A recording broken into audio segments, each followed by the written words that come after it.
سنو نا ترمذی کی حدیث اور اسے یاد رکھنا، نبی پاک علیہ السلام نے فرمایا اپنے دکھ لوگوں کے سامنے نہ بیان کرنا، سیٹھوں نوابوں کو نہ بتاتے پھرنا، دنیا داروں کے سامنے جا کے نہ رونا کہ میں تکلیف میں ہوں۔ فرمایا اگر دنیا داروں کو دکھ بتاؤ گے رب تمہیں کبھی غنی نہیں کرے گا۔ فرمایا اپنے دکھ اپنے رب کو بتا، وہ جلدی کرے یا دیر سے کرے تجھے ساری دنیا سے بے نیاز کر دے گا، تجھے کسی کا محتاج نہیں رہنے دے گا۔ اپنے مسلح کو، اپنی دعاؤں، ایک بزرگ فرماتے ہیں میں نے دعا مانگنے کا طریقہ اپنی بیوی سے سیکھا۔ دعا مانگنے کا طریقہ اپنی، سیکھنے والے تو اپنے بچوں سے بھی سیکھ لیتے ہیں، سیکھنے والے تو ہر ایک سے سیکھتے ہیں۔ وہ کہتے ہیں میں نے دعا مانگنے کا سلیقہ اپنی بیوی سے سیکھا ہے۔ حضرت وہ کس طرح؟ فرمانے لگے میری بیوی نے نا مجھے کوئی کام بتایا، کچھ پیسوں کی ضرورت کے لیے کہا، تو میں نے اسے کہا کہ بھئی ابھی میرے پاس نہیں ہے، کچھ دنوں میں آتے ہیں تو میں دے دوں گا۔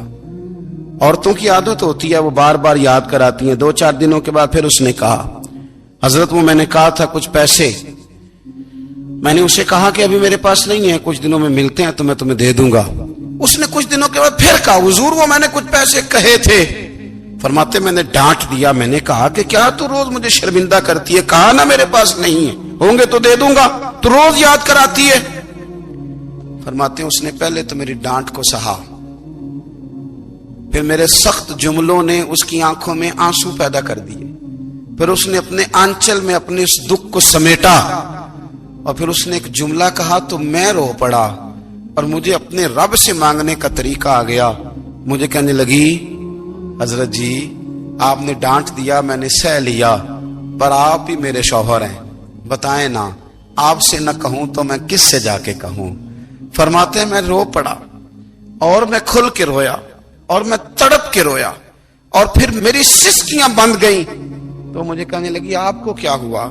میں نے کہا مجھے بھی دعا مانگنی آ گئی ہے، جب میں اسے کہوں گا نا اللہ تو ہی میرا رب ہے، میں تجھ سے نہ کہوں تو میں کس سے جا کے کہوں، میں کیوں کسی بندے سے سوال کروں، میں کیوں کسی دنیا دار سے کہوں، میں تیرے بندوں کا، نیک بندوں کا وسیلہ لے کے، تیرے محبوب کی غلامی لے کے تیری بارگاہ میں آئیں، تجھ سے نہ مانگوں تو کس سے مانگوں؟ سمجھ آ گئی ہے جب میں اس رنگ میں مانگوں گا تو پھر رب میرے اوپر بڑا ہی فضل فرمائے گا، وہ میرے اوپر بڑی رحمت کرے گا، وہ میرے لیے آسانیاں کرے گا۔ عزیز دوستو، بہلول دانا رحمت اللہ علیہ بیٹھے تھے تو ہارون رشید حج کر کے آ رہا تھا، تو رستے میں حضرت شیخ سے ملاقات ہو گئی، تو السلام علیکم کے بعد کہنے لگا حضور کوئی حکم ہو تو بتائیے گا۔ تو حضرت بہلول دانا فرمانے لگے تیرا رب کون ہے؟ اس نے کہا اللہ۔ تو فرمایا میرا کون ہے؟ کہا اللہ۔ فرمانے لگے تو بڑا ہی بیوقوف ہے، کیا تو یہ سمجھتا ہے کہ رب ہارون رشید کو تو دے گا اور بہلول دانا کو بھول جائے گا؟ تیرا بھی وہی رب ہے، میرا بھی وہی رب ہے۔ اس نے اگر تجھے دے کے آزمایا ہے تو ہو سکتا ہے مجھے نہ دے کے آزما رہا ہو، جب اس کی حکمت کے تقاضے ہوں گے تو عطا کرے گا اور دے گا، تو جا اپنا کام کر۔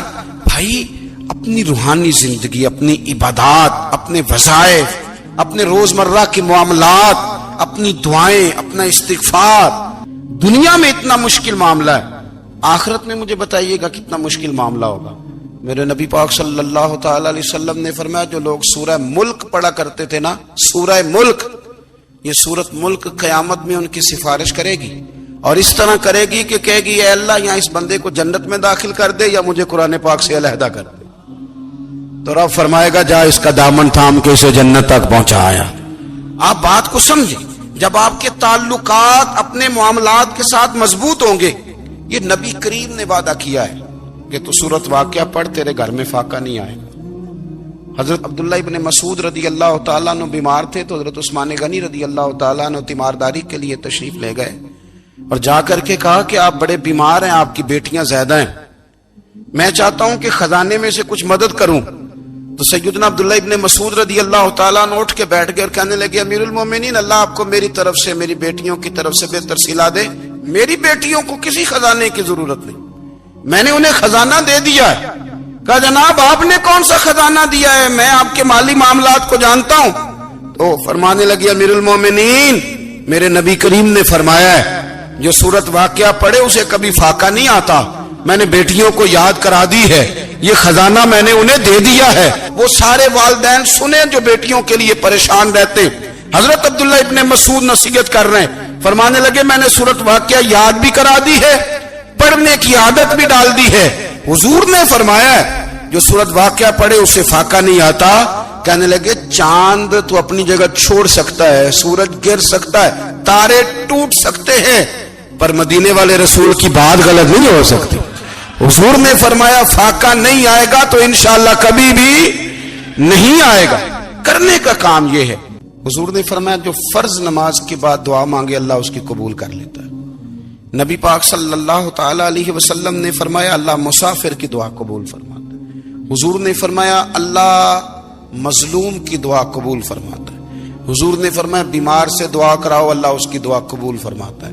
میرے نبی پاک نے فرمایا ماں باپ جب بھی اولاد کے لیے ہاتھ اٹھائیں، ویسے تے بلے شاہ تو آسمانی اڑ دیا ہی پھڑ دیں، جڑا گھر بیٹھا انہوں بڑھیا ہی نہیں۔ حضور فرمانے لگے ماں باپ جب بھی اولاد کے لیے دعا فرمائیں اللہ ان کی دعا کو قبول کرتا ہے۔